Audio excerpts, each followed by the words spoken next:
Nacional sustenta los valores de la libertad y la democracia y el derecho de los dominicanos y los latinoamericanos al desarrollo económico y social, con apego y respeto a los principios de soberanía y autodeterminación que sustentan y hacen posible la convivencia pacífica de pueblos y naciones, para identificar y analizar los obstáculos que han impedido e impiden que alcancemos la condición de vida y la felicidad a la que somos acreedores. Saludos dominicanos en todo el territorio de la República. Hoy jueves 27 de noviembre del año 2003 les traemos otra edición de Agenda Nacional que les llega de lunes a viernes de 11 a 11:30 pasado meridiano por Teleglobo, Canal 19 UHF, Canal 19 de Aster, Canal 46 de Telecable Nacional. Les habla Leopoldo Espaillá Anita, y para llevar adelante este programa contamos como siempre con la ayuda y colaboración de nuestro amigo el licenciado Roger Ogando Piña. Muy buenas, Roger. Muy buenas. Lo que me ha llamado la atención para iniciar el programa es una información que aparece esta tarde en el vespertino. Dice: renuncia a comisión de seguimiento de la Junta Central Electoral. Bueno, no es porque nos preocupe mucho quienes estaban en la comisión de seguimiento, sino porque el hecho de que esa comisión haya decidido renunciar a propósito del problema que se suscitó con unos funcionarios que habían sido impugnados por los partidos políticos, y el organismo que parece estar a cargo de esos asuntos había confirmado a esos 3 funcionarios.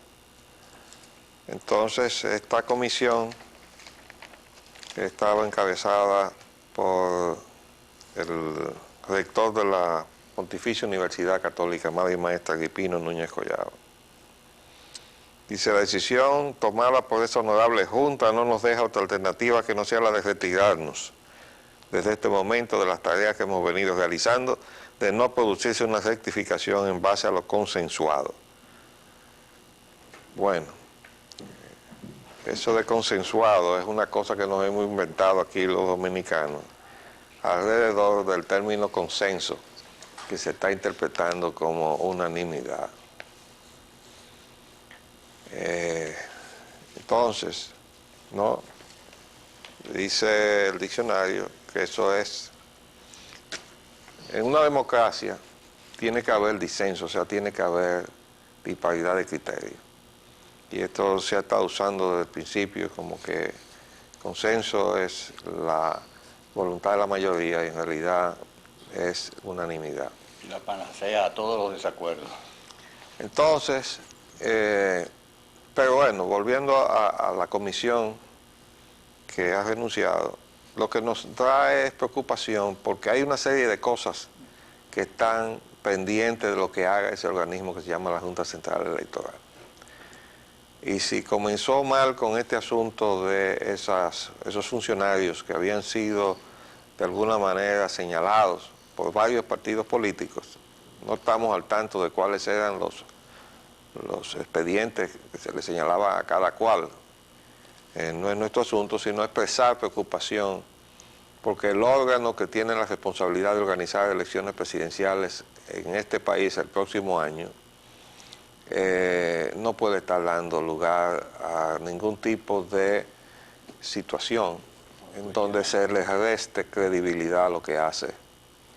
¿Qué tú opinas de eso? No, absolutamente. Los cuestionamientos a ese organismo son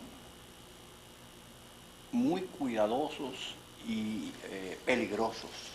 En consecuencia, ese organismo tiene que dar unos pasos muy en firme, y el que acaba de dar ahora mismo lo ha dado exactamente todo lo contrario, hacia el vacío.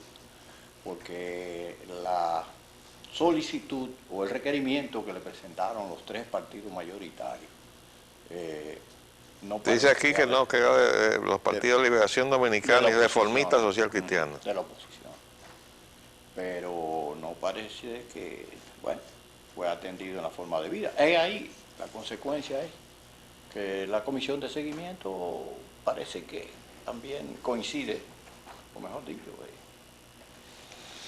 aquí hay 2 funcionarios. 2 de esos funcionarios son 2 funcionarios claves. Uno es el director de cómputos y el otro es el de cedulación. Y ya sabemos que hay una serie de cedulaciones haitianos en este habla de país. 700.000 ya. Que están ahí supuestos a que se decida qué hacer con eso. Y no han decidido nada. Y eso no puede ser. No se puede admitir. Porque esos 700.000 deciden una elección aquí en la República Dominicana. Yo no sé si son 700. Sí, porque pero salió la cifra hoy en el periódico Excelsior, creo que fue, esta mañana. ¿De 700.000 haitianos? No, haitianos no, células Cuestionadas. Perdón. Bueno, en esas cédulas cuestionadas tiene que haber de todo, pero sobre todo estamos hablando de los ciudadanos haitianos que se están cedulando, porque definitivamente pueden decidir las elecciones e incluso decidir el rumbo de la democracia dominicana de aquí en adelante. No nos juguemos con eso. Vamos a ver. El mercado cambiario, el precio del dólar, efectivo desde 44,50 a 44,95 por un dólar. Hay que decir que estas son las informaciones de los matutinos. Sí. El dólar alcanza precios sin precedentes. Es vendido a más de 44,50 y el euro por encima de 50. Y el último es, el dólar se cotiza hasta 45 por 1. Eso es la noticia de la tarde. Vamos a leer aquí entonces temas de reflexión. La Iglesia pide al gobierno cambio de funcionarios. Los obispos consideran escandalosa la fuga de capitales pequeños, medianos, grandes y grandotes. Bueno, ya nosotros habíamos sacado aquí la estadística que da el Banco Internacional con sede en Suiza, fijando la fuga de capitales en la República Dominicana en una forma escandalosa realmente. Fíjese esto, primer semestre de este año, 896 millones de dólares. O sea que si usted lo redondea a 900, lo multiplica por 2 y le da 1.800 millones para todo el año. Si es que no se incrementa la segunda parte del año, o sea, el segundo semestre. Con lo cual tendríamos entonces probablemente 2.000 millones en este año. Vamos a ver qué datos nos da en última instancia el Banco Internacional de Pagos con sede en Suiza, ¿verdad? Pero antes de eso nos habían dado estas otras informaciones, la misma institución. Sacan del país en el año 2002 1.386 millones de dólares. ¿Ok? Pero al diciembre del año 2002, los depósitos dominicanos en bancos extranjeros ascendían a 3.768 millones de dólares. Entonces, estamos seguros de que la estadística que ofrece el Banco Internacional de Pagos debe también contener de dónde son, quiénes son los propietarios de esos dineros. Y esa es una información que es importante para los dominicanos. Porque es que nosotros hemos abierto nuestra economía, lo abrió la Junta Monetaria y la gente que está sentada ahí, con la última modificación a la ley orgánica del Banco Central, hecha por la ley monetaria y financiera que se aprobó hace poco, con lo cual el Banco Central queda pintado en la pared. Entonces con eso usted se puede llevar lo que quiera de este país, entonces no se ponga nadie a lamentarse de que la tasa está como está. Porque la tasa de cambio de la moneda dominicana está en función de la captación de recursos. Y si el Banco Central dice, yo no quiero captar esos recursos, entonces ¿de qué se agarra el valor de cambio de la moneda dominicana? Si nosotros hemos dejado que se lleven todo. Eso es lo que ha hecho ahí esa gestión del Banco Central desde el gobierno pasado hasta este. Entonces, ¿cómo es posible? Están liquidando la economía dominicana porque lo que trabajan los dominicanos se les paga en moneda dominicana. Entonces no paguen dólares. Entonces, que los obispos dicen que es hora de actuar y no de lamentar. Recomiendan al señor presidente meditar la conveniencia de su repostulación sobre eso. Ojalá que el presidente Mejía, que ha recibido esa misma preocupación las últimas semanas de distintos sectores representativos del país, escuche ahora a los obispos, ¿verdad? Porque en aquella información que leíamos ayer o antier decía que como que Atuey era el factor de conflicto que había venido a traer la división en el PRD. Sí. Y la verdad es que eso es voltear la verdad de arriba para abajo. Lo que ha venido a traer en el PRD el conflicto es haberse apartado de su ideología, que abandonó, la dejó tirada por el camino cuando le convino a José Francisco Peña Gómez para arrimar, ¿no?, su posición de aspiración presidencial al gran poder del capital transnacional. Entonces, también ahora, para acabar de llenar la copa, vino la cuestión de abandonar el principio de la alternabilidad en el poder y la continuidad en el esfuerzo programático, es decir, ir a la reelección, que era la fórmula de Joaquín Balaguer. Vamos a hacer un paréntesis, volvemos en un minuto.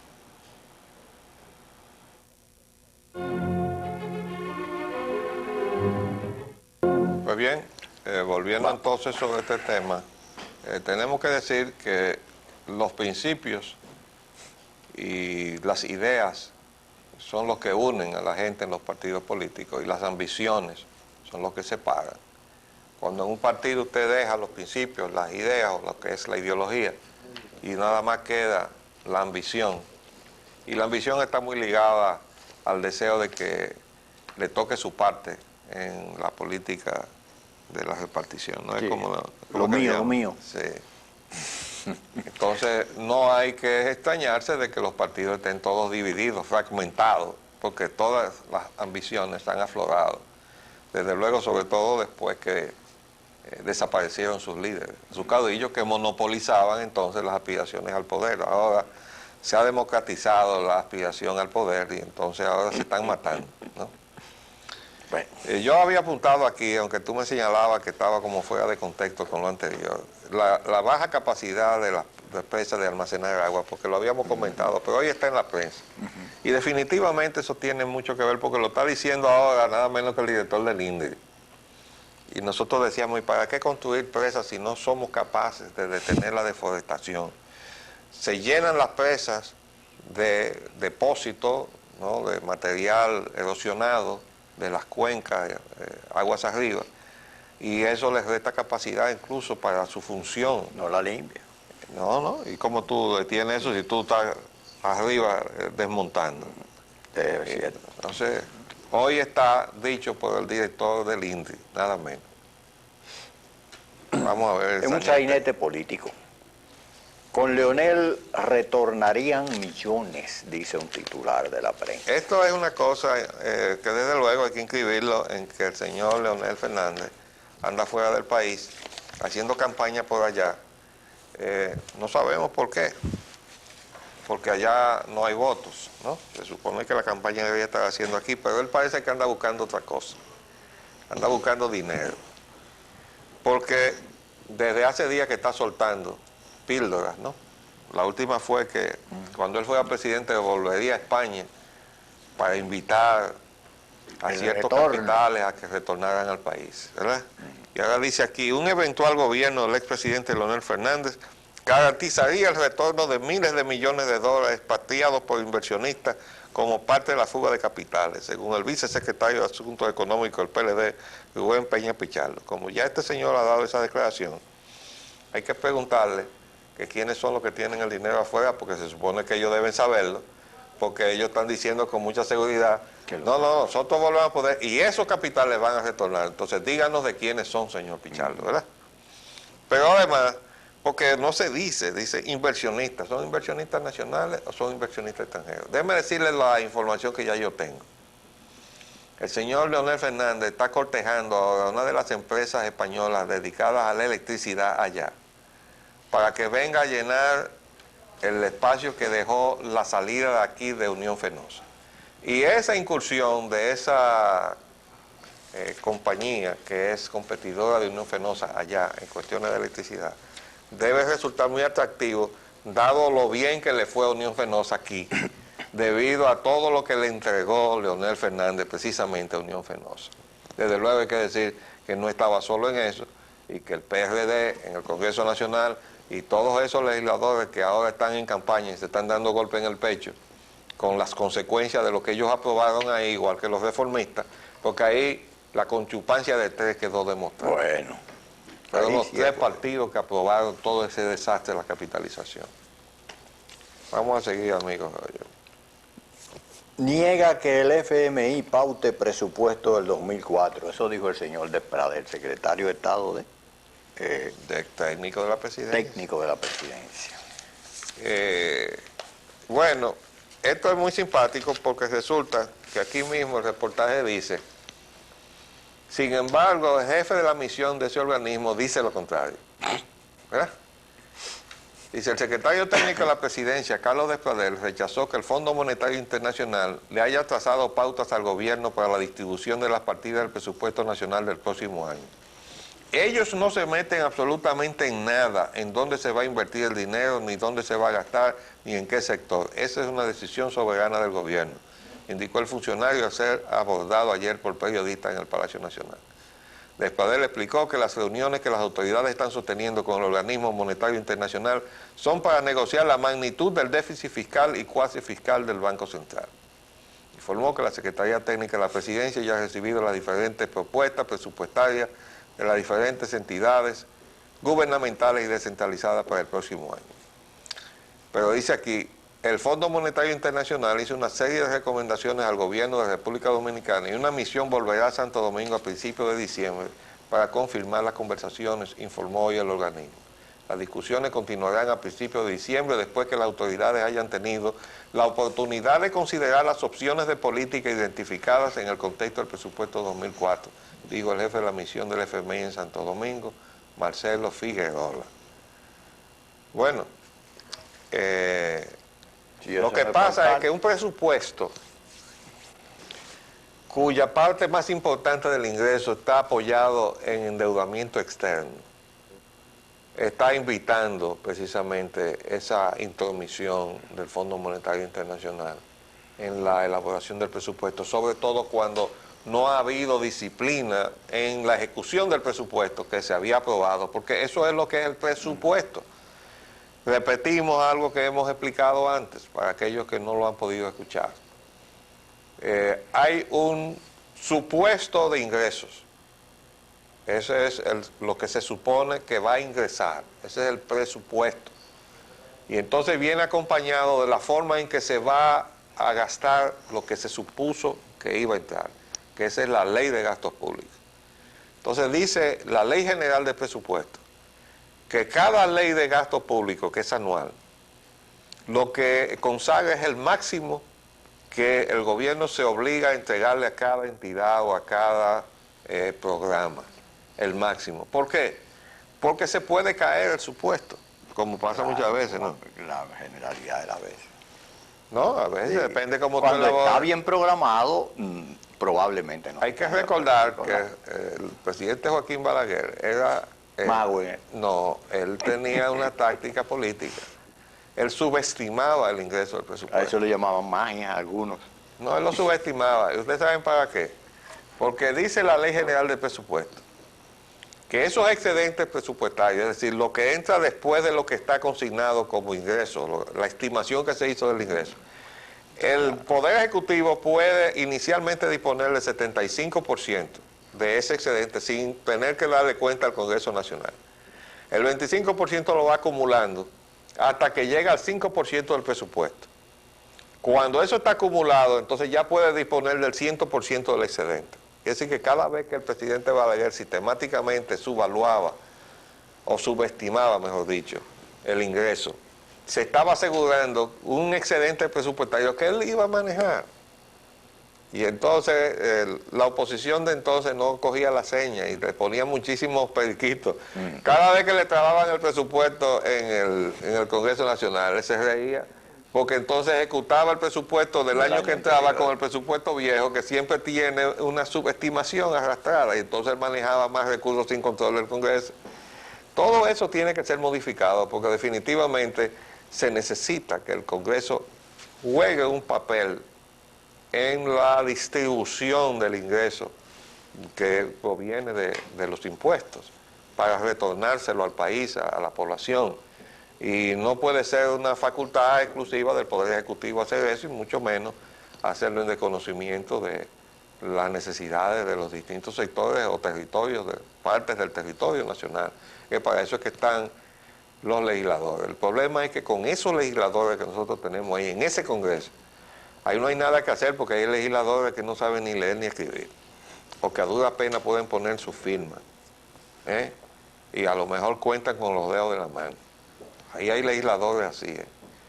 Entonces yo recuerdo haber escuchado a una dirigente del PLD, a la amiga Nelsida Marmolejo, decir, no debe haber ningún tipo de calificación para ser legislador, porque eso es lo genuino. O sea que, claro, si nos seguimos en el pensamiento que estaba explicitando esa dirigente femenina del PLD, entonces para que el Congreso sea legítimamente representativo, tendría que haber una cuota de ladrones, una cuota importante de analfabetos, una cuota importante de criminales y de todo lo que compone el país. Y entonces también, desde luego, debe haber una cuota de gente preparada, gente decente, gente honorable.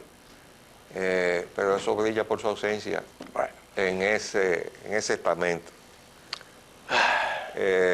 Mientras tanto, debemos decir que lo que concierne al presupuesto de la nación, definitivamente este gobierno está obligado a negociar con el Fondo Monetario Internacional por aquello de que todo depende de esa negociación para que le desembolsen unos 200 millones de dólares que estaban pautados con el Banco Mundial para el área eléctrica.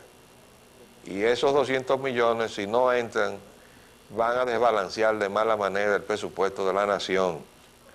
Y yo le quiero recordar al presidente Mejía que quien habla y esta tribuna le aconsejó desde el principio: presidente, ponga el pie en el freno del gasto público, no lo ponga en el acelerador.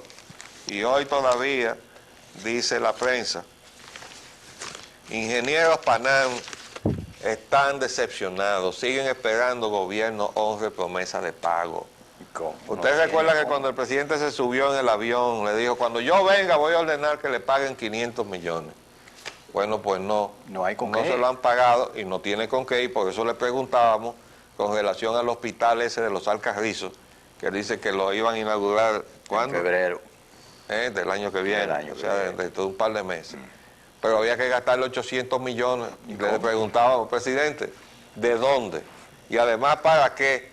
Porque si después que se gaste van a permitir que se ponga en las condiciones en que está el hospital de San Pedro de Macorís, entonces eso significa que estamos sencillamente derrotando las esperanzas del pueblo dominicano de vivir mejor.